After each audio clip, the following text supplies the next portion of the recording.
Hello students. Today's topic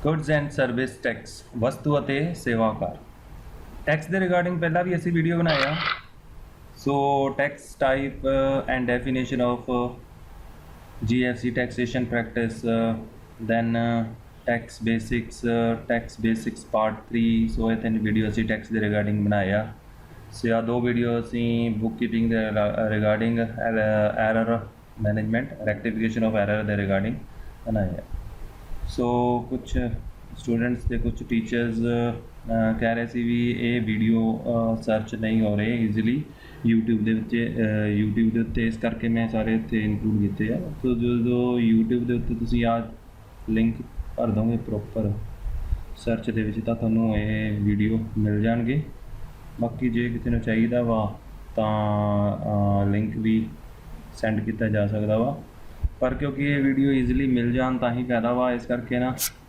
ਇੱਕ ਨਵਾਂ ਅਲੱਗ ਚੈਨਲ ਤਿਆਰ ਕੀਤਾ ਗਿਆ ਵਾ ਸੋ ਇਹ ਬਿਜ਼ਨਸ ਐਂਡ ਕਮਰਸ ਨਾਲ ਰਿਲੇਟਡ ਆ ਸੋ ਇਸ ਚੈਨਲ ਦੇ ਵਿੱਚ accounts GST tax management related video ਆਉਣਗੇ ਸੋ ਇਸ ਕਰਕੇ ਵੀਡੀਓ ਦੇਖਣ ਦੇ ਲਈ ਇਸ ਚੈਨਲ ਨੂੰ ਲਾਈਕ ਕਰੋ ਤੇ ਸਬਸਕ੍ਰਾਈਬ ਕਰੋ ਸੋ ਵੀਡੀਓ ਲਿਸਟ 'ਚ ਸਾਰੇ ਜਿਹੜੇ ਵੀ ਹੁਣ ਵੀਡੀਓ ਅਪਲੋਡ ਕਰਾਂਗੇ ਉਹ ਪਏ ਹੋਣਗੇ ਸੋ ਅਬਾਊਟ ਟੂਡੇਜ਼ ਟੌਪਿਕ ਅੱਜ ਦੇ ਟੌਪਿਕ ਦੇ ਰਿਗਾਰਡਿੰਗ ਦੇਖੋ ਜਿਹੜਾ ਅੱਜ ਦਾ ਟੌਪਿਕ ਆ ਉਹ ਗੁੱਡਸ ਐਂਡ ਸਰਵਿਸ ਟੈਕਸ ਆ ਡਿਫਰੈਂਟ ਸਬਜੈਕਟਸ ਦੇ ਵਿੱਚ ਇਹ ਟੌਪਿਕ ਨੂੰ ਇਨਕਲੂਡ ਕੀਤਾ ਗਿਆ ਵਾ ਸੋ ਡਿਫਰੈਂਟ ਟ੍ਰੇਡਸ ਦੇ ਵਿੱਚ ਸੋ ਪਹਿਲਾਂ ਜਨਰਲ ਫਾਊਂਡੇਸ਼ਨ ਕੋਰਸ ਦੇ ਵਿੱਚ ਇਹਨੂੰ ਇਨਕਲੂਡ ਕੀਤਾ ਗਿਆ ਦੇਖੋ ਇਹਦੇ ਵਿੱਚ ਮੀਨਿੰਗ ਕੈਰੈਕਟਰਿਸਟਿਕਸ ਤੇ ਆਬਜੈਕਟਿਵ ਆ ਫਿਰ ਕੋਆਪਰੇਟਿਵ ਮੈਨੇਜਮੈਂਟ ਦੇ ਵਿੱਚ ਸਬਜੈਕਟ ਬੁੱਕ ਕੀਪਿੰਗ ਦੇ ਵਿੱਚ +1 'ਚ ਇਹ ਟੌਪਿਕ ਇਨਕਲੂਡਡ ਆ ਟੈਕਸੇਸ਼ਨ ਪ੍ਰੈਕਟਿਸ 'ਚ ਵੀ +1 ਦੇ ਵਿੱਚ ਇਨਕਲੂਡਡ ਆ ਦੈਨ ਟੈਕਸੇਸ਼ਨ ਪ੍ਰੈਕਟਿਸ ਦੇ ਵਿੱਚ ਇਹ ਇਨਕਮ ਟੈਕਸ ਦੇ ਵਿੱਚ +1 'ਚ ਵੀ ਇਨਕਲੂਡਡ ਆ ਤੇ +2 ਦੇ ਵਿੱਚ ਵੀ ਇਨਕਲੂਡਡ ਆ ਬੇਸਿਕ ਫਾਈਨੈਂਸ਼ੀਅਲ ਸਰਵਿਸਿਜ਼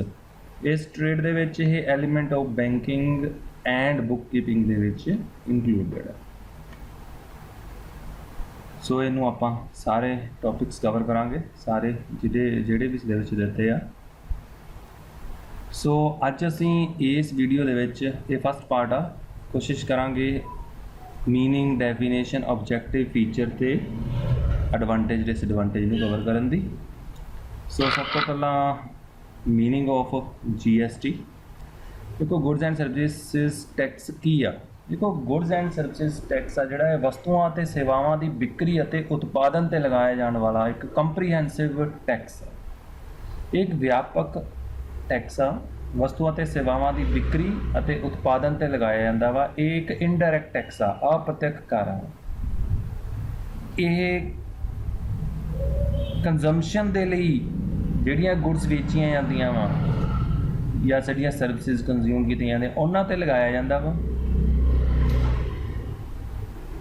ਇਹ ਉਤਪਾਦਕ ਦੁਆਰਾ ਖਪਤਕਾਰਾਂ ਨੂੰ ਵਸਤੂਆਂ ਦੀ ਸਪਲਾਈ ਤੇ ਲਾਗੂ ਇੱਕੋ ਇੱਕ ਕਰ ਆ ਹੁਣ ਇਹ ਇੱਕੋ ਟੈਕਸ ਲਗਾਇਆ ਜਾ ਰਿਹਾ ਵਾ ਜਦੋਂ ਪ੍ਰੋਡਿਊਸਰ ਕੰਜ਼ਿਊਮਰਸ ਨੂੰ ਗੁੱਡਸ ਸਪਲਾਈ ਕਰਦੇ ਆ ਇਹ ਸਿੰਗਲ ਟੈਕਸ ਆ ਜਿਹੜਾ ਇਨਡਾਇਰੈਕਟ ਟੈਕਸ ਲਗਾਇਆ ਜਾ ਰਿਹਾ ਵਾ ਸੋ ਇਸ ਟੈਕਸ ਆ ਜਿਹੜਾ GST ਇਹਦੀ ਪੇਮੈਂਟ ਯਾਨੀ ਕਿ ਰੀਅਲ ਬਰਡਨ ਜਿਹੜਾ ਇਹਦਾ ਭੁਗਤਾਨ ਕਰਨਾ ਹੁੰਦਾ ਵਾ ਉਹ ਉਪਭੋਗਤਾ ਨੇ ਕਰਨਾ ਵਾ ਯਾਨੀ ਕੰਜ਼ਿਊਮਰਸ ਨੇ ਕਰਨਾ ਵਾ ਪਰ ਇਹ ਵਸਤੂਆਂ ਅਤੇ ਸੇਵਾਵਾਂ ਵੇਚਣ ਵਾਲਿਆਂ ਦੁਆਰਾ ਸਰਕਾਰ ਨੂੰ ਜਮ੍ਹਾਂ ਕਰਾਇਆ ਜਾਂਦਾ ਜਿਵੇਂ ਇਨਡਾਇਰੈਕਟ ਟੈਕਸ ਹੁੰਦਾ ਵਾ ਕਲੈਕਟ ਕਰਨਗੇ ਸੈਲਰ ਜਾਂ ਪ੍ਰੋਡਿਊਸਰ ਤੇ ਉਹ ਸਰਕਾਰ ਕੋਲ ਜਮ੍ਹਾਂ ਕਰਾਉਣਗੇ ਰੀਅਲ ਬਰਡਨ ਕੰਜ਼ਿਊਮਰ ਤੇ ਹੋਊ ਇਹ ਸਰਕਾਰ ਦੀ ਆਮਦਨ ਆ ਇਹ ਮੁੱਲ ਵਾਧਾ ਕਰ ਹੈ ਇਹ ਹਰੇਕ ਪੜਾਅ ਤੇ ਹੋਏ ਮੁੱਲ ਵਾਧੇ ਤੇ ਲਾਗੂ ਹੁੰਦਾ ਹੈ ਵੈਲਿਊ ਐਡੀਸ਼ਨ ਇਹਨੂੰ ਆਪਾਂ ਅੱਗੇ ਜਾ ਕੇ ਕਰਾਂਗੇ ਕੀ ਹੈ ਵੈਲਿਊ ਐਡੀਸ਼ਨ ਸੋ ਹੁਣ ਆਪਾਂ ਦੇਖਦੇ ਹਾਂ ਇਹਨਾਂ ਦੀ ਡੈਫੀਨੇਸ਼ਨਸ ਸੋ ਅਸੀਂ ਦੋ ਡੈਫੀਨੇਸ਼ਨ ਇਨਕਲੂਡ ਕਰਾਂਗੇ GST ਦੇ ਸੈਕਸ਼ਨ 366(12)A ਦੇ ਅਨੁਸਾਰ ਵਸਤੂਆਂ ਅਤੇ ਸੇਵਾ ਕਰ ਦਾ ਅਰਥ ਹੈ ਮਨੁੱਖਾਂ ਦੀ ਖਪਤ ਲਈ ਅਲਕੋਹਲ ਸ਼ਰਾਬ ਦੀ ਸਪਲਾਈ ਤੋਂ ਇਲਾਵਾ ਵਸਤੂਆਂ ਜਾਂ ਸੇਵਾਵਾਂ ਜਾਂ ਦੋਨਾਂ ਦੀ ਸਪਲਾਈ ਤੇ ਕਰ ਤੋਂ ਹੈ ਭਾਵ ਹਿਊਮਨ ਬੀਇੰਗਸ ਦੇ ਲਈ ਜੋ ਵਸਤੂਆਂ ਤੇ ਸੇਵਾਵਾਂ ਜੋ ਗੁੱਡਸ ਤੇ ਸਰਵਿਸਿਜ਼ ਸਪਲਾਈ ਕੀਤੀਆਂ ਜਾਂਦੀਆਂ ਉਹਨਾਂ ਤੇ ਇਹ ਟੈਕਸ ਲੱਗਦਾ ਵਾ ਪਰ ਸ਼ਰਾਬ ਤੇ ਅਲਕੋਹਲ ਦੀ ਸਪਲਾਈ ਤੇ ਇਹ ਟੈਕਸ ਨਹੀਂ ਲੱਗਦਾ ਸੈਕੰਡ ਡੈਫੀਨੇਸ਼ਨ ਅਸੀਂ ਕੀਤੀ ਹੈ ਇੰਡੀਅਨ ਕਨਸਟੀਟਿਊਸ਼ਨ ਦੇ ਅਕੋਰਡਿੰਗਲੀ ਇੰਡੀਅਨ ਕਨਸਟੀਟਿਊਸ਼ਨ ਦੇ ਅਕੋਰਡਿੰਗਲੀ GST ਦਾ ਅਰਥ ਵਸਤੂ ਅਤੇ ਸੇਵਾਵਾਂ ਕਰ ਹੈ ਅਤੇ ਇਸ ਦਾ ਪ੍ਰਸਤਾਵ ਹੈ ਕਿ ਵਸਤੂਆਂ ਦੇ ਉਤਪਾਦਨ, ਵਿਕਰੀ ਅਤੇ ਖਪਤ ਦੇ ਨਾਲ-ਨਾਲ ਰਾਸ਼ਟਰੀ ਪੱਧਰ ਤੇ ਸੇਵਾਵਾਂ ਤੇ ਵਿਆਪਕ ਅਪ੍ਰਤੱਖ ਕਰ ਲਗਾਉਣਾ ਹੈ। ਇਹ ਭਾਰਤੀ ਕੇਂਦਰ ਅਤੇ ਰਾਜ ਸਰਕਾਰ ਦੁਆਰਾ ਵਸਤੂਆਂ ਅਤੇ ਸੇਵਾ ਤੇ ਲਗਾਏ ਸਾਰੇ ਅਪ੍ਰਤੱਖ ਕਰਾਂ ਦੀ ਜਗ੍ਹਾ ਲਵੇਗਾ। ਦੇਖੋ ਇਹਦੇ ਵਿੱਚ ਇਹ ਦੱਸਿਆ ਵਾ ਵੀ ਭਾਰਤੀ ਸੰਵਿਧਾਨ ਦੇ ਅਨੁਸਾਰ ਇਹ ਕਰ ਇਹ ਪ੍ਰਪੋਜ਼ਲ ਦਿੰਦਾ ਵਾ ਕਿ ਵਸਤੂਆਂ ਦਾ ਉਤਪਾਦਨ, ਵਿਕਰੀ, ਖਪਤ ਤੇ ਨਾਲ-ਨਾਲ ਰਾਸ਼ਟਰੀ ਪੱਧਰ ਤੇ ਜੋ ਸੇਵਾਵਾਂ ਹੁੰਦੀਆਂ ਵਾ ਉਹਨਾਂ ਤੇ ਲਾਇਆ ਜਾਣ ਵਾਲਾ ਇਹ ਇੱਕ ਅਪ੍ਰਤੱਖ ਕਰ ਹੈ। ਸੋ ਇਹਨੇ ਸਾਰੇ ਅਪ੍ਰਤੱਖ ਕਰਾਂ ਦੀ ਹੁਣ ਜਗ੍ਹਾ ਲੈ ਲਈ ਹੈ। ਸੋ ਇਸਦੀ ਡੈਫੀਨੇਸ਼ਨ। ਸੋ ਹੁਣ ਅਸੀਂ ਦੇਖਦੇ ਹਾਂ ਪਿੱਛੇ ਅਸੀਂ ਕਿਹਾ ਸੀਗਾ ਵੀ ਵਾਟ ਇਜ਼ ਵੈਲਿਊ ਐਡੀਸ਼ਨ, ਮੁੱਲ ਵਾਧੇ ਤੋਂ ਕੀ ਭਾਵ ਆ, ਵੈਲਿਊ ਐਡੀਸ਼ਨ ਤੋਂ ਕੀ ਭਾਵ ਆ। ਸੋ ਦੇਖੋ ਮੁੱਲ ਵਾਧੇ ਦਾ ਅਰਥ ਆ ਕਿਸੇ ਵਿਅਕਤੀ ਅਤੇ ਇਕਾਈ ਦੁਆਰਾ ਆਪਣੀ ਮਿਹਨਤ ਅਤੇ ਕਿਰਿਆਵਾਂ ਦੁਆਰਾ ਵਸਤੂ ਦੀ ਕੀਮਤ, ਵਿਕਰੀ ਮੁੱਲ ਵਿੱਚ ਜੋ ਵਾਧਾ ਕੀਤਾ ਜਾਂਦਾ ਹੈ ਉਸ ਕੀਮਤ ਵਿੱਚ ਹੋਏ ਵਾਧੇ ਨੂੰ ਉਸ ਵਿਅਕਤੀ ਦੁਆਰਾ ਕੀਤਾ ਮੁੱਲ ਵਾਧਾ ਕਿਹਾ ਜਾਂਦਾ ਹੈ। ਵੈਲਿਊ ਐਡੀਸ਼ਨ ਕੀ ਆ, ਜੋ ਕੋਈ ਵਿਅਕਤੀ ਕਿਸੇ ਪ੍ਰੋਡਕਟ ਤੇ ਜਦੋਂ ਮਿਹਨਤ ਕਰਦਾ ਤਾਂ ਉਹਦੇ ਨਾਲ ਉਸ ਪ੍ਰੋਡਕਟ ਦੀ ਵੈਲਿਊ ਵੱਧ ਜਾਂਦੀ ਹੈ। ਸੋ ਇਹੀ ਜੋ ਵੈਲਿਊ ਉਹਨੇ ਵਧਾਈ ਆ that is called value addition by that person. ਕਿਉਂਕਿ ਇਹਨੂੰ ਅਸੀਂ ਇੱਕ ਐਗਜ਼ਾਮਪਲ ਨਾਲ ਵੀ ਸਮਝਦੇ ਹਾਂ। ਦੇਖੋ ਆਪਾਂ ਐਗਜ਼ਾਮਪਲ ਲਈ ਆ ਵੀ ਇੱਕ ਕਿਸਾਨ ਨੇ ਆਪਣੇ ਖੇਤ ਵਿੱਚ ਖੁਦ ਦੇ ਸਾਧਨਾਂ ਤੋਂ ਕਣਕ ਪੈਦਾ ਕੀਤੀ। ਉਸ ਕਣਕ ਨੂੰ ਉਸਨੇ 500 ਰੁਪਏ ਦੀ ਆਟਾ ਮਿੱਲ ਨੂੰ ਵੇਚ ਦਿੱਤਾ। 500 ਰੁਪਏ ਵਿੱਚ ਉਸ ਆਟਾ ਮਿੱਲ ਨੂੰ ਵੇਚਤਾ। ਉਸ ਮਿੱਲ ਨੇ ਉਸ ਤੋਂ ਆਟਾ ਤਿਆਰ ਕੀਤਾ ਅਤੇ 900 ਰੁਪਏ ਵਿੱਚ ਬੇਕਰੀ ਵਾਲੇ ਨੂੰ ਵੇਚ ਦਿੱਤਾ। ਫਿਰ ਅੱਗੇ ਬੇਕਰੀ ਵਾਲੇ ਕੋਲ ਚਲੇ ਗਏ। ਬੇਕਰੀ ਵਾਲੇ ਨੇ ਉਸ ਆਟੇ ਤੋਂ ਬ੍ਰੈਡ ਬੰਦ ਬਣਾਏ ਅਤੇ ਦੁਕਾਨਦਾਰਾਂ ਨੂੰ 1200 ਰੁਪਏ ਵਿੱਚ ਵੇਚਤੇ। ਹੁਣ ਦੁਕਾਨਦਾਰਾਂ ਨੇ ਉਹਨਾਂ ਬੰਦਾਂ ਨੂੰ, ਉਹਨਾਂ ਬ੍ਰੈਡਸ ਨੂੰ 1400 ਰੁਪਏ ਵਿੱਚ ਗ੍ਰਾਹਕਾਂ ਨੂੰ ਵੇਚ ਦਿੱਤਾ। ਹੁਣ ਇਸ ਐਗਜ਼ਾਮਪਲ 'ਚ ਅਸੀਂ ਦੇਖਾਂਗੇ ਵੀ ਵੈਲਿਊ ਐਡੀਸ਼ਨ ਕਿੱਥੇ ਕਿੱਥੇ ਹੋ ਰਹੀ ਆ ਤੇ ਕੌਣ ਕਿੰਨੀ ਵੈਲਿਊ ਐਡੀਸ਼ਨ ਕਰ ਰਿਹਾ। ਦੇਖੋ ਪਹਿਲਾਂ ਅਸੀਂ ਦੇਖਾਂਗੇ ਸਾਡੇ ਕੋਲ ਵਿਅਕਤੀ ਤੇ ਇਕਾਈਆਂ ਕਿਹੜੀਆਂ ਸ਼ਾਮਿਲ ਆ। ਦੇਖੋ ਸਾਡੇ ਕੋਲ ਪਹਿਲਾਂ ਕਿਸਾਨ ਆ, ਉਸ ਤੋਂ ਬਾਅਦ ਆਟਾ ਮਿੱਲ ਆ, ਫਿਰ ਬੇਕਰੀ ਆ, ਫਿਰ ਦੁਕਾਨਦਾਰ ਆ ਜੋ ਸੈਲ ਕਰ ਰਹੇ ਆ। ਹੁਣ ਦੇਖੋ ਜਿਹੜਾ ਕਿਸਾਨ ਆ, ਕਿਉਂਕਿ ਇਹਨੇ ਖੁਦ ਦੇ ਸਾਧਨ ਵਰਤੇ ਆ, ਇਸ ਕਰਕੇ ਅਸੀਂ ਇਹਦੀ ਲਾਗਤ 0 ਮੰਨੀ ਆ, ਯਾਨੀ ਇਹਦੀ ਇਨਪੁਟ 0 ਆ। ਸੋ ਇਹਨੇ ਆਪਣੀ ਕਣਕ 500 ਰੁਪਏ ਦੇ ਵਿੱਚ ਵੇਚੀ ਸੀਗੀ। ਸੋ ਵਿਕਰੀ ਮੁੱਲ ਇਹਦਾ 500 ਹੋ ਗਿਆ। ਸੋ ਹੁਣ ਦੋਨਾਂ ਦਾ ਡਿਫਰੈਂਸ, ਇਹਦਾ ਮੁੱਲ ਵਾਧਾ ਹੋ ਗਿਆ। ਵੈਲਿਊ ਐਡੀਸ਼ਨ ਕਿਸਾਨ ਨੇ ਕਿੰਨੀ ਕੀਤੀ? 500 ਦੀ। ਹੁਣ ਕਿਸਾਨ ਨੇ ਇਹ ਆਟਾ ਮਿੱਲ ਨੂੰ ਵੇਚਤਾ, ਮਤਲਬ ਆਟਾ ਮਿੱਲ ਨੇ ਇਹ 500 ਦੀ ਕਣਕ ਖਰੀਦੀ ਸੀ। ਉਹਨੇ ਕੀ ਕੀਤਾ, ਆਟਾ ਮਿੱਲ ਨੇ ਇਹ ਤੋਂ 900 ਰੁਪਏ ਦਾ ਆਟਾ ਤਿਆਰ ਕਰਤਾ। 500 ਦੀ ਤਾਂ ਕਣਕ ਖਰੀਦੀ ਸੀ। ਸੋ 900 ਮਾਈਨਸ 500, 400 ਰੁਪਏ ਇਸ ਮਿੱਲ ਨੇ ਕਣਕ ਦਾ ਮੁੱਲ ਵਧਾਇਆ, ਯਾਨੀ ਕਿ ਜੋ ਆਟਾ ਬਣਾਇਆ ਵਾ। ਸੋ ਇਹ 400 ਰੁਪਈਆ ਵੈਲਿਊ ਐਡੀਸ਼ਨ ਹੋ ਗਈ ਬਾਏ ਫਲੋਰ ਮਿੱਲ, ਆਟਾ ਮਿੱਲ ਦੁਆਰਾ। ਫਿਰ ਆਟਾ ਮਿੱਲ ਨੇ ਅੱਗੇ ਉਹਨੂੰ ਬੇਕਰੀ 'ਚ 900 ਰੁਪਏ ਦੀ ਵੇਚ ਦਿੱਤਾ ਸੀਗਾ ਤੇ ਬੇਕਰੀ ਵਾਲੇ ਨੇ ਉਹਦੇ ਤੋਂ ਬ੍ਰੈਡ ਬਣਾਈ ਤੇ 1200 ਰੁਪਏ ਦੀ ਵੇਚਤੀ। ਹੁਣ ਬੇਕਰੀ ਵਾਲੇ ਨੇ ਇਹਦੇ ਵਿੱਚ 300 ਰੁਪਏ ਦੀ ਵੈਲਿਊ ਐਡੀਸ਼ਨ ਕੀਤੀ। ਸੋ ਬੇਕਰੀ ਵਾਲੇ ਦਾ ਮੁੱਲ ਵਾਧਾ 300 ਰੁਪਏ ਹੋ ਗਿਆ।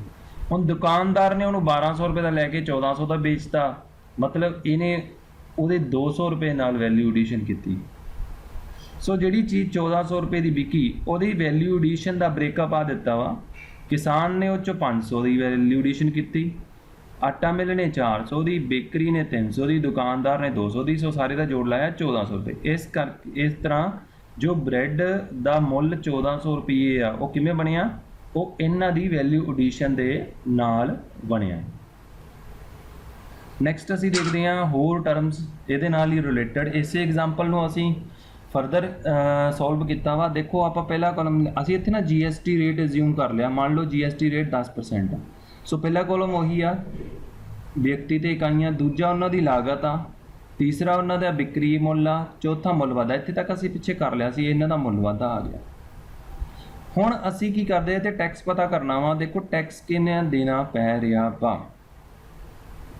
ਦੇਖੋ ਟੈਕਸ ਕਲੈਕਟ ਕਰਨਾ ਵਾ ਤੇ ਅੱਗੇ ਜਮ੍ਹਾਂ ਕਰਾਉਣਾ ਵਾ। ਦੇਖੋ ਪਹਿਲਾਂ ਕਿਸਾਨ ਅਸੀਂ ਮੰਨ ਕੇ ਚੱਲਦੇ ਹਾਂ ਸਭ ਨੂੰ ਟੈਕਸ ਦੇਣਾ ਪੈ ਰਿਹਾ 10% ਦੇ ਹਿਸਾਬ ਨਾਲ। सो मान लो किसान आ, किसान ने 500 रुपये की विक्री की, सो किसान नूं 500 रुपये ते टैक्स देना पैना। हुण पहला असीं देखिए लागत ते कर हैगा कोई, देखो किसान की लागत 0 आ तो इहदा लागत ते कर तो 0 होऊगा। ये चौथा कॉलम कित्थों बनिया, पहले कॉलम ते टैक्स रेट नूं मल्टीप्लाई करके बनिया।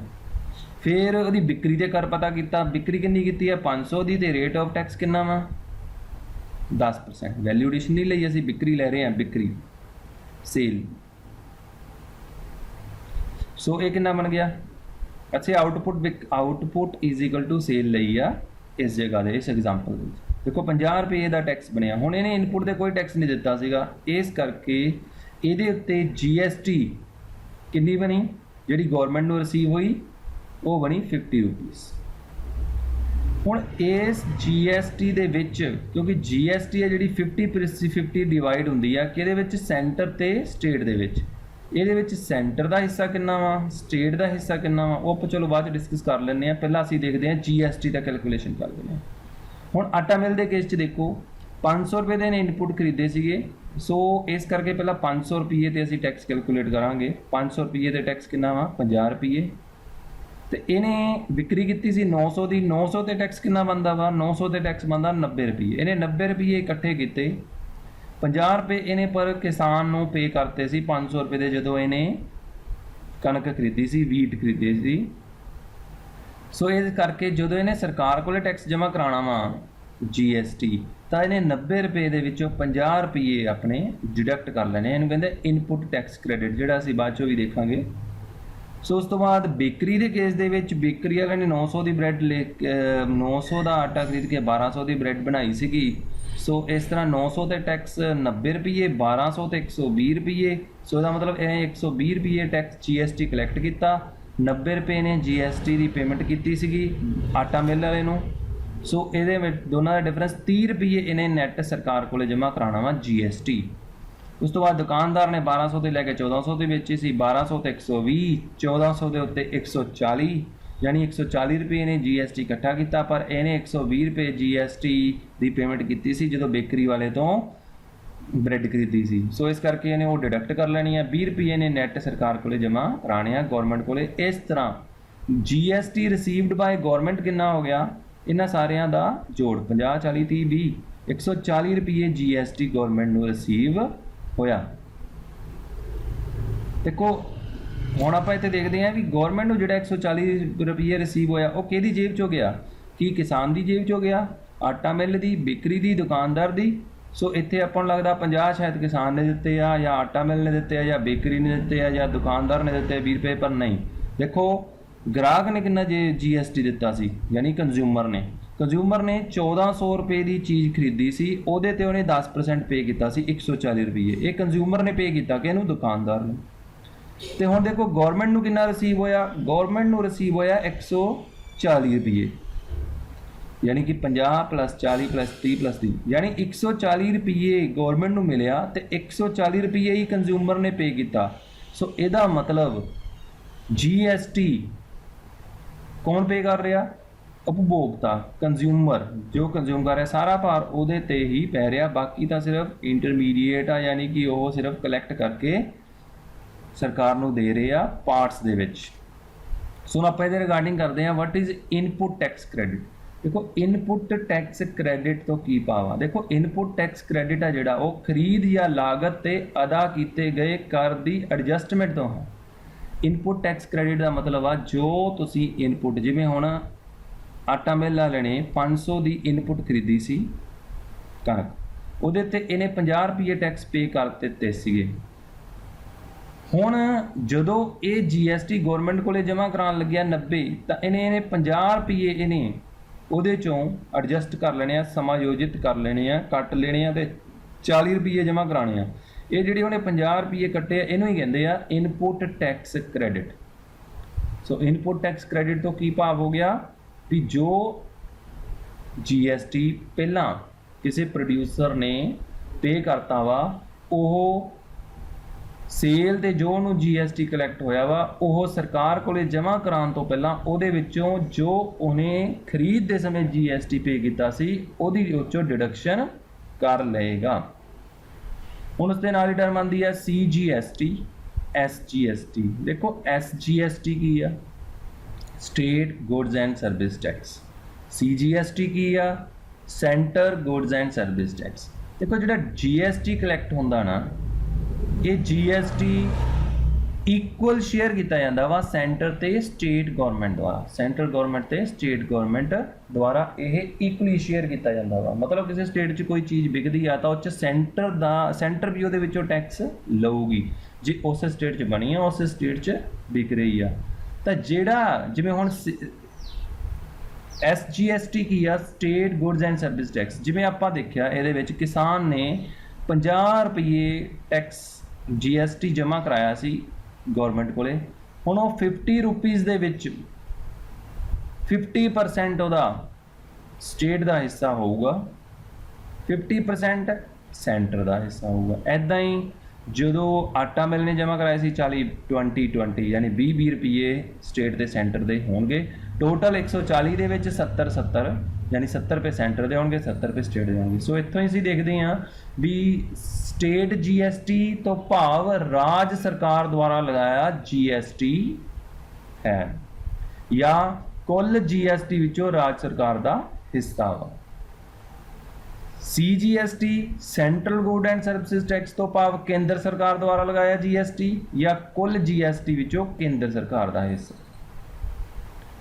ਨੈਕਸਟ ਆ ਗਿਆ IGST ਕੀ ਆ। ਦੇਖੋ IGST ਜਿਹੜਾ ਹੁੰਦਾ ਵਾ ਇਹ ਹੁੰਦਾ ਇੰਟੀਗ੍ਰੇਟਡ GST। ਦੇਖੋ ਜਦੋਂ ਇੱਕ ਸਟੇਟ ਦੂਜੀ ਸਟੇਟ ਨੂੰ ਮਾਲ ਵੇਚਦੀ ਆ ਤਾਂ ਉਦੋਂ ਇਹ ਹੁੰਦਾ ਵਾ ਵੀ ਇਹਦੇ ਉੱਤੇ ਟੈਕਸ ਕਿਹੜੀ ਸਟੇਟ ਨੇ ਕਲੈਕਟ ਕਰਨਾ ਵਾ। ਸੋ ਇਸ ਕੇਸ ਦੇ ਵਿੱਚ ਰੂਲ ਇਹ ਆ ਵੀ ਇਸ ਕੇਸ 'ਚ ਕੇਂਦਰ ਸਰਕਾਰ ਟੈਕਸ ਰਿਸੀਵ ਕਰੂਗੀ, ਯਾਨੀ ਕਿ ਜੋ ਵੀ GST ਬਣਦੀ ਆ ਉਹ ਕੇਂਦਰ ਸਰਕਾਰ ਕਲੈਕਟ ਕਰੂਗੀ ਤਾਂ ਕਿ ਇਹ ਸਹੀ ਤਰ੍ਹਾਂ ਕਲੈਕਟ ਹੁੰਦੀ ਰਹੇ। ਹੁਣ ਮੰਨ ਲਓ ਪੰਜਾਬ ਨੇ ਹਰਿਆਣੇ ਨੂੰ ਕੋਈ ਚੀਜ਼ਾਂ ਵੇਚੀਆਂ, ਹੁਣ ਇੰਟਰ ਸਟੇਟ ਹੋ ਗਿਆ, ਇਹਦੇ ਵਿੱਚ IGST ਐਪਲੀਕੇਬਲ ਹੋਊਗਾ, integrated good and service tax. ਹੁਣ ਇਹ ਜਿਹੜਾ IGST ਆ ਸੈਂਟਰਲ ਗਵਰਨਮੈਂਟ ਨੇ ਕਲੈਕਟ ਕਰ ਲੈਣਾ ਵਾ। ਹੁਣ ਇਹਨੂੰ 50-50 ਡਿਵਾਈਡ ਕਰਨਾ ਵਾ, 50 ਸੈਂਟਰ ਨੇ ਆਪਣੇ ਕੋਲੇ ਰੱਖਣਾ ਵਾ ਤੇ 50 ਦੀ ਪੇਮੈਂਟ ਕਰਨੀ ਆ। ਕਿਹਨੂੰ ਪੇਮੈਂਟ ਕਰਨੀ ਆ? ਹਰਿਆਣੇ ਨੂੰ ਪੇਮੈਂਟ ਕਰਨੀ ਆ ਕਿ ਪੰਜਾਬ ਨੂੰ ਪੇਮੈਂਟ ਕਰਨੀ ਆ? ਹੁਣ ਕੁਐਸਚਨ ਇਹ ਬਣਦਾ ਵਾ। ਸੋ ਇੱਥੇ ਰੂਲ ਆ ਕਿਉਂਕਿ ਇਹ GST ਇੱਕ ਖਪਤ ਆਧਾਰਿਤ ਟੈਕਸ ਆ, ਸੋ ਇਸ ਕਰਕੇ ਜਿਸ ਸਟੇਟ ਦੇ ਵਿੱਚ ਉਹ ਗੁੱਡਸ ਯੂਜ਼ ਹੋਈਆਂ ਵਾ ਉਸ ਸਟੇਟ ਨੂੰ ਉਸ ਟੈਕਸ ਦਾ ਹਿੱਸਾ ਮਿਲੂਗਾ। ਯਾਨੀ ਕਿ ਜੇ ਪੰਜਾਬ ਨੇ ਹਰਿਆਣੇ ਨੂੰ ਚੀਜ਼ਾਂ ਵੇਚੀਆਂ ਤੇ ਹਰਿਆਣੇ ਦੇ ਵਿੱਚ ਚੀਜ਼ਾਂ ਦੀ ਕੰਜ਼ੰਪਸ਼ਨ ਹੋਈ ਤਾਂ ਜਿੰਨਾ GST ਬਣੂਗਾ, ਮੰਨ ਲਓ GST 100 ਰੁਪਏ ਬਣਿਆ ਤਾਂ ਸੈਂਟਰ 50 ਰੁਪਏ ਆਪਣੇ ਕੋਲ ਰੱਖੂਗਾ ਤੇ 50 ਰੁਪਏ ਹਰਿਆਣੇ ਨੂੰ ਦਊਗਾ। ਪੰਜਾਬ ਨੂੰ ਕੁਝ ਨਹੀਂ ਮਿਲੂਗਾ ਕਿਉਂਕਿ ਪੰਜਾਬ ਸੈਲਰ ਆ ਤੇ ਹਰਿਆਣਾ ਉਹਦਾ ਕੰਜ਼ਿਊਮਰ ਆ ਗੁੱਡਸ। ਸੋ GST ਕੀ ਆ? ਇੰਟੀਗ੍ਰੇਟਡ GST ਕੇਂਦਰ ਸਰਕਾਰ ਦੁਆਰਾ ਮਾਲ ਅਤੇ ਸੇਵਾਵਾਂ ਦੀ ਅੰਤਰਰਾਜ ਸਪਲਾਈ ਤੇ ਲਗਾਇਆ ਅਤੇ ਇਕੱਤਰਿਤ ਕੀਤਾ ਜਾਵੇਗਾ। ਇਸ ਸੰਬੰਧੀ ਕੇਂਦਰ ਅਤੇ ਰਾਜਾਂ ਦਰਮਿਆਨ ਖਾਤਿਆਂ ਦਾ ਨਿਪਟਾਰਾ ਸਮੇਂ-ਸਮੇਂ ਤੇ ਕੀਤਾ ਜਾਂਦਾ ਹੈ ਤਾਂ ਜੋ ਇਹ ਸੁਨਿਸ਼ਚਿਤ ਕੀਤਾ ਜਾ ਸਕੇ ਕਿ IGST ਦਾ ਹਿੱਸਾ ਉਪਭੋਗੀ ਰਾਜ ਜਿੱਥੇ ਚੀਜ਼ਾਂ ਜਾਂ ਸੇਵਾਵਾਂ ਅਖੀਰ ਵਿੱਚ ਖਪਤ ਹੁੰਦੀਆਂ ਹਨ ਵਿੱਚ ਤਬਦੀਲ ਹੋ ਗਿਆ ਹੈ। ਮਤਲਬ ਜਿਹੜੀ ਸਟੇਟ ਨੇ ਉਹ ਚੀਜ਼ਾਂ ਕੰਜ਼ਿਊਮ ਕੀਤੀਆਂ ਵਾ ਉਹ ਸਟੇਟ ਨੂੰ ਉਸ ਟੈਕਸ ਦਾ ਹਿੱਸਾ ਮਿਲ ਗਿਆ ਵਾ। ਸੋ A B C D ਮੰਨ ਲਓ 4 ਸਟੇਟ ਆ। A ਸਟੇਟ ਨੇ B ਸਟੇਟ ਨੂੰ ਵੇਚਿਆ, B ਨੇ C ਨੂੰ ਵੇਚਤਾ, C ਨੇ D ਨੂੰ ਵੇਚਤਾ, D ਨੇ E ਨੂੰ ਵੇਚਤਾ, E ਦੇ ਵਿੱਚ ਉਹਦੀ ਕੰਜ਼ੰਪਸ਼ਨ ਹੋ ਗਈ ਤਾਂ ਇਹਤੇ ਜਿਹੜਾ ਇੰਟੀਗ੍ਰੇਟਡ ਟੈਕਸ ਬਣੂਗਾ GST ਬਣੂਗਾ, ਇੱਕ ਤਾਂ ਸੈਂਟਰ ਕੋਲੇ ਜਾਊਗਾ, ਇੱਕ E ਸਟੇਟ ਕੋਲੇ ਜਾਊਗਾ।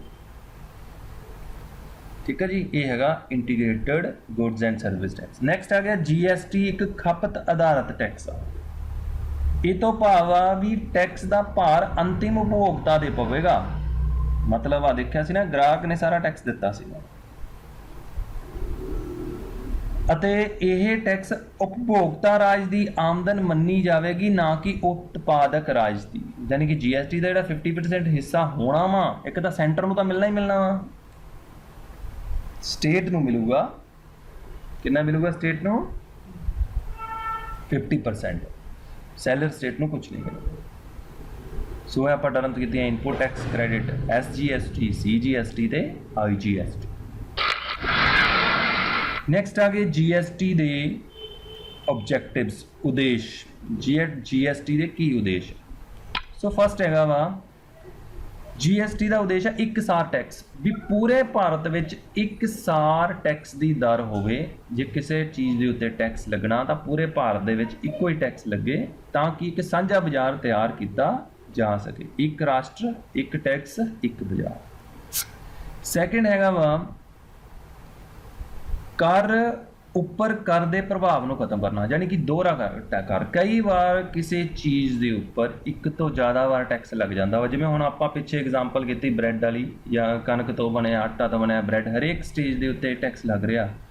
ਤਾਂ ਹੁਣ ਇਹਦੇ ਵਿੱਚ ਕੀ ਕੀਤਾ ਗਿਆ ਵਾ, ਇਹਦੇ ਵਿੱਚ ਇਨਪੁਟ ਟੈਕਸ ਕ੍ਰੈਡਿਟ ਦੀ ਸੁਵਿਧਾ ਦਿੱਤੀ ਗਈ ਆ। ਉਹਦਾ ਉਦੇਸ਼ ਕੀ ਆ? ਕਰ ਉੱਪਰ ਕਰ ਦੇ ਪ੍ਰਭਾਵ ਨੂੰ ਖਤਮ ਕਰਨਾ। ਥਰਡ ਹੈਗਾ ਵਾ ਭਾਰਤੀ ਨਿਰਯਾਤ ਨੂੰ ਉਤਸ਼ਾਹਿਤ ਕਰਨਾ। GST ਦਾ ਆਬਜੈਕਟਿਵ ਆ ਵੀ ਵੱਧ ਤੋਂ ਵੱਧ ਨਿਰਯਾਤ ਹੋਵੇ, ਐਕਸਪੋਰਟ ਜ਼ਿਆਦਾ ਤੋਂ ਜ਼ਿਆਦਾ ਹੋਵੇ। ਇਹਦੇ ਲਈ ਕੀ ਕੀਤਾ ਜਾਂਦਾ ਵਾ, ਜਿਵੇਂ ਕੋਈ ਇਨਪੁਟ ਤੇ ਟੈਕਸ ਪੇ ਕਰਦਾ ਵਾ ਤਾਂ ਉਹਨੂੰ ਉਹ ਟੈਕਸ ਵਾਪਸ ਕਰ ਦਿੱਤਾ ਜਾਂਦਾ ਵਾ। ਇਸ ਤਰ੍ਹਾਂ ਜੋ ਵੀ ਐਕਸਪੋਰਟ ਹੁੰਦਾ ਵਾ ਉਹ ਸਾਰਾ ਐਕਸਪੋਰਟ ਦੇ ਉੱਤੇ ਕੋਈ ਟੈਕਸ ਨਹੀਂ ਲੱਗਦਾ, ਫਿਰ ਸਾਡਾ ਐਕਸਪੋਰਟ ਪ੍ਰਮੋਸ਼ਨ ਹੁੰਦੀ ਆ। ਨੈਕਸਟ ਹੈਗਾ ਵਾ ਕਰ ਆਮਦਨ ਨੂੰ ਵਧਾਉਣਾ। ਸੋ GST ਦਾ ਮੇਨ ਉਦੇਸ਼ ਇਹੀ ਸੀਗਾ ਵੀ ਜਿਹੜੀ ਕਰ ਆਮਦਨ ਆ ਉਹਨੂੰ ਵਧਾਇਆ ਜਾਵੇ। ਇਹਦੇ ਲਈ ਕੀ ਕੀਤਾ ਜਾ ਵੀ ਜਿਹੜੇ ਟੈਕਸ ਦੀ ਪੇਮੈਂਟ ਕਰ ਰਹੇ ਆ ਉਹਨਾਂ ਦੀ ਗਿਣਤੀ ਨੂੰ ਵਧਾ ਦਈਏ। ਸੋ ਇਸ ਕਰਕੇ ਜਿਹੜਾ ਟੈਕਸ ਮਿਲਣਾ ਜਿਨ੍ਹਾਂ ਤੋਂ ਉਹ ਆਧਾਰ ਦਾ ਵਾਧਾ ਹੋ ਜਾਊਗਾ, ਤਾਂ ਉਹਦੇ ਨਾਲ ਕਰ ਆਮਦਨ ਦੇ ਵਿੱਚ ਵਾਧਾ ਹੋਵੇਗਾ। ਨੈਕਸਟ ਹੈਗਾ ਵਾ ਵੀ ਕਰ ਰਿਟਰਨ ਪ੍ਰਕਿਰਿਆ ਨੂੰ ਸਰਲ ਬਣਾਉਣਾ। ਇਹਦਾ ਮੇਨ ਆਬਜੈਕਟਿਵ ਆ ਕਰ ਰਿਟਰਨ ਪ੍ਰਕਿਰਿਆ ਨੂੰ ਸਰਲ ਬਣਾਉਣਾ। ਇਹਦੇ ਲਈ ਕੀ ਕੀਤਾ ਗਿਆ ਵਾ, ਇਹਦੇ ਲਈ ਸੌਖੇ ਫਾਰਮ ਦੀ ਵਰਤੋਂ ਅਤੇ ਕਰ ਵਿਭਾਗਾਂ ਦੇ ਚੱਕਰਾਂ ਨੂੰ ਘਟਾਉਣਾ ਸ਼ਾਮਿਲ ਕੀਤਾ ਗਿਆ ਵਾ GST ਦੇ ਵਿੱਚ।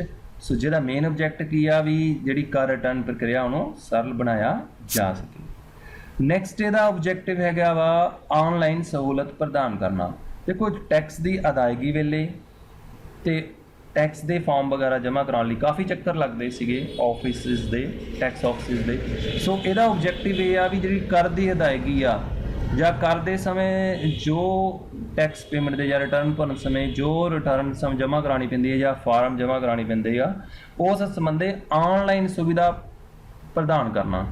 ਸੋ ਆਨਲਾਈਨ ਸੁਵਿਧਾ ਦੇਣ ਦਾ ਮਤਲਬ ਇਹੀ ਆ ਵੀ ਕਰ ਅਦਾਇਗੀ ਤੇ ਫਾਰਮ ਜਮ੍ਹਾਂ ਕਰਾਉਣ ਦੇ ਵਿੱਚ ਆਸਾਨੀ ਹੋਵੇ। ਇਹ ਸੀਗਾ ਅੱਜ ਦਾ ਵੀਡੀਓ। ਸੋ ਅਸੀਂ ਇਹਦੇ ਵਿੱਚ GST ਦਾ ਮੀਨਿੰਗ, ਡੈਫੀਨੇਸ਼ਨਸ ਤੇ ਕੁਝ ਟਰਮਸ ਜਿਵੇਂ ਵੈਲਿਊ ਐਡੀਸ਼ਨ ਵਗੈਰਾ ਇਨਕਲੂਡ ਕੀਤੀਆਂ, ਤੇ ਉਸ ਤੋਂ ਬਾਅਦ ਅਸੀਂ ਇਹਦੀਆਂ ਫੀਚਰਸ, ਆਬਜੈਕਟਿਵਸ ਕੀਤੇ ਆ GST ਦੇ। ਸੋ ਨੈਕਸਟ ਵੀਡੀਓ ਦੇ ਵਿੱਚ ਅਸੀਂ ਕਰੈਕਟਰਿਸਟਿਕਸ, ਐਡਵਾਂਟੇਜ ਤੇ ਡਿਸਐਡਵਾਂਟੇਜ ਇਨਕਲੂਡ ਕਰਾਂਗੇ। Thank you very much. So channel subscribe ਕਰੋ ਤਾਂ ਕਿ ਵੀਡੀਓ ਤੁਹਾਨੂੰ ਮਿਲ ਜਾਣ, ਲਾਈਕ ਜ਼ਰੂਰ ਕਰਿਆ ਕਰੋ। Thank you very much.